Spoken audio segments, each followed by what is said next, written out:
लोग कहते थे वो एक सिंपल औरत थी, प्यार करने वाली बीवी, ख्याल रखने वाली माँ।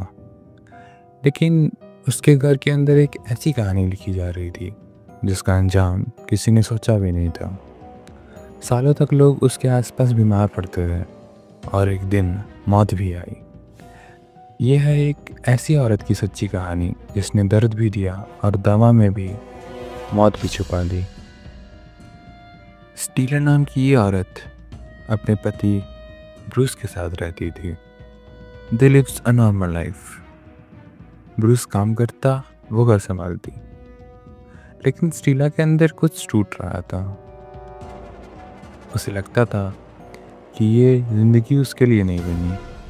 वो बोर हो रही थी, फ्रस्ट्रेटेड थी, and then she planned something जिसका अंदाज़ा किसी को नहीं था। 1986 में एक दिन अचानक ब्रूस घर में गिरा पड़ा मिलता है।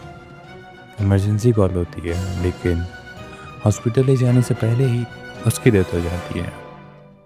डॉक्टर्स कहते हैं it was a natural death. लेकिन स्टीला वो सेटिस्फाई नहीं थी। वो और इन्वेस्टिगेशन के लिए पुश करती है।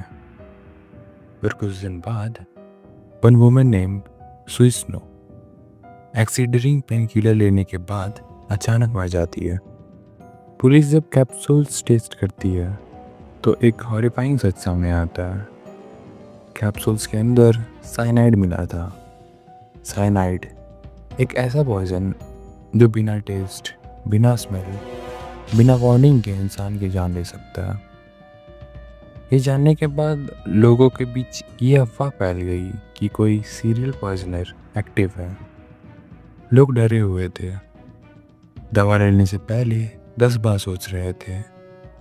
लेकिन सबसे बड़ी शॉकिंग की बात ये थी कि ये किलर कहानी के बीच में ही था, इनोसेंट बनकर और लोगों की सिंपैथी पा रहा था। जब पुलिस ने सब डाटा मैच किया तो उन्हें एक चीज़ अजीब लगी। स्टीला ने अपने हस्बैंड के डेथ के बाद 60 लाख का इंश्योरेंस क्लेम किया था, और सबसे बड़ी गलती उसने तब की जब उसने खुद अपने घर के कैप्सूल्स एविडेंस के लिए दिए थे। उन कैप्सूल्स के लॉट नंबर्स ब्रूस के बैच से मैच नहीं करते थे। एफबीआई को उसकी फिंगरप्रिंट्स मिल गए।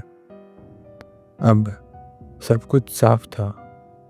पहले उसने अपने पति को मारा, फिर दूसरों को पॉइजन दिया ताकि उसका क्राइम एक कोइंसिडेंस लगा।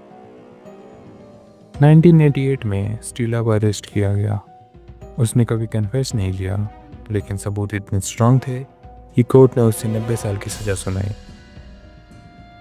उसकी ग्रेड ने सिर्फ एक नहीं, 2 फैमिलीज की जिंदगी बर्बाद कर दी। ब्रूस, उसका अपना पति, और सुइस्नो, एक अननोन औरत जिसने सिर्फ हेडेक के लिए टैबलेट ली थी। दोनों की मौत एक औरत के लालच के नतीजा बना। कहते हैं ना, हर किलर के हाथ में चाकू या गन नहीं होता। कभी कभी वो बस एक छोटी सी कैप्सूल में मौत छुपा कर लाता है। ये कहानी सिर्फ एक क्राइम नहीं, एक वार्निंग भी है। क्या होता अगर स्टीला आपकी पड़ोसी होती, या आपकी दोस्त, या फिर आपकी बीवी? कमेंट में ज़रूर बताना ये भी कि आपको ये रियल बेस्ड स्टोरी कैसी लगी। और अगर ऐसी रियल लाइफ कहानियाँ पसंद हो तो चैनल को सब्सक्राइब करो। अगली कहानी और भी ज़्यादा शॉकिंग हो सकती है। तो मिलते हैं नेक्स्ट स्टोरी में with more thrill and chill.